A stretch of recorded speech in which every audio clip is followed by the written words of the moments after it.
राज ठाकरे यांनी आता 2 जागांची मागणी केल्याची माहिती समोर आली आहे। नाशिक आणि दक्षिण मुंबईची जागा मागितल्याचं सध्या समोर आलंय। बाळा नांदगावकरांच्या उमेदवाराही चर्चा झाल्याची सध्या माहिती समोर येते आहे। तर महत्त्वाची बातमी आपण पाहतोय।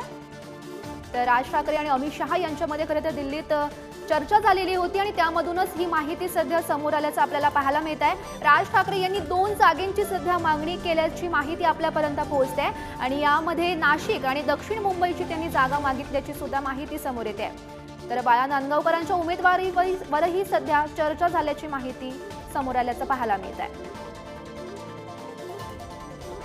तर आपण पाहिलेलं होतं की राज ठाकरे आणि अमित शहा यांच्यामध्ये दिल्लीत भेट झाली होती। या भेटीत जवळपास त्यांची अर्धा तास चर्चा सुद्धा झालेली होती आणि या भेटीत नेमकं काय घडतं हे सुद्धा पाहणं महत्त्वाचं ठरणार होतं आणि त्यामध्येच ही माहिती समोर आल्याचं आपल्याला पाहायला मिळतंय। राज ठाकरे यांनी सध्या 2 जागांची मागणी केल्याची माहिती आपल्यापर्यंत पोहोचते आहे। नाशिक आणि दक्षिण मुंबईची जागा त्यांनी मागितल्याची माहिती समोर आली आहे आणि सोबतच बाळा नांदगावकर यांच्या उमेदवारीवर सुद्धा चर्चा झाल्याची माहिती समोर येते आहे।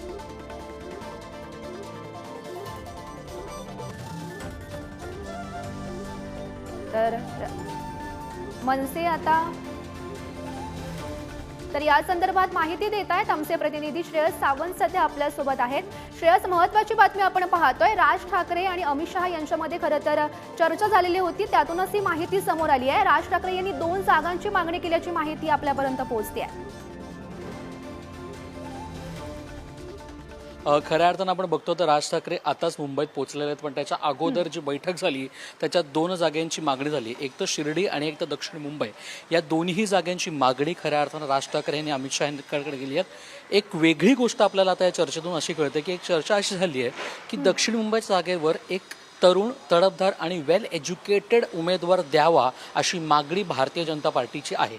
आता तरुण, तडफदार, वेल एज्युकेटेड, आता हा चेहरा मनसेकडे कोण आहे? आता ह्याचे खरं आता चर्चा आता दबक्या आवाजात सुरू झाली की अमित ठाकरेंना ही उमेदवारी मिळेल का दक्षिण मुंबईची, आणि जर अमित ठाकरेंना ही उमेदवारी मिळाली तर शिर्डीमधून कोणाला लढावं लागेल, दक्षिण मुंबईमधून कोणाला लढावं लागेल, आता ही सगळ्यात गोष्ट मोठी आपल्याला कळते आणि आता त्या चर्चेतून अशी चर्चा होताना आपल्याला दिसत आहेत। एकूणच बघितलं गेलं तर आता राज ठाकरे इथं आल्यानंतर संवाद साधतायत का, बोलतायत का? कारण असं कळतं की राज ठाकरे उद्या आपल्या सगळ्या नेत्यांशी याबद्दल बातचीत करणार आणि त्याच्यानंतरच खऱ्या अर्थानं माध्यमांशी बोलणार आहेत। पण एकूण सगळ्यात मोठी चर्चा हीच आहे की मनसे 2 जागेची मनसेने मागणी केली, त्याच्यातून एक आहे शिर्डी आणि दुसरं आहे ते दक्षिण मुंबई।